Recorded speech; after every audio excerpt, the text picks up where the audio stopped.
Hey everybody, what is going on? I hope you guys are all doing well, and welcome to another tutorial video. In this video, I'm going to be explaining to you guys how you can set up a blog on HubSpot. So let's get right into it. Now you have a couple of different ways to do this. You can create an email in the form of a blog if you're using in the email marketing scheme, or you can create a blog just outright through the content. Now, I'll be showing you this method mainly because the other one is very simple. You just go into email, and instead of selecting a regular email, you can just create a blog, which will be able to help your clients, well, get to know you better through your email campaign. Now, to create a blog, go into content and select a blog, and this will open up your blog page. And as you can see, you can start with AI if you have a paid subscription. I don't, so I'm just going to start from scratch, which I prefer anyway.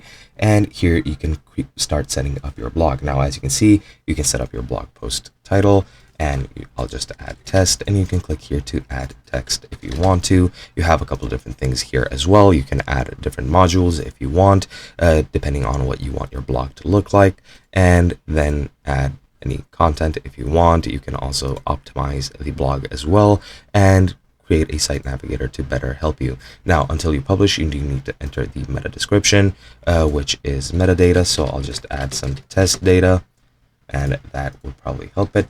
And you also need the blog author to be set, and I'll select myself, or create a new author rather first, and that should be good enough.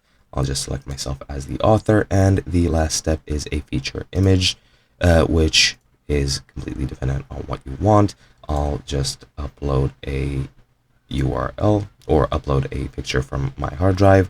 Really doesn't matter what it is, so I'll just add this image and click upload. Well, it should upload itself like that, and then it should select it. There we go. And now you can go ahead and click publish on your blog, and that is all there is to it. Hope you guys enjoyed, and I'll be seeing you guys in another video.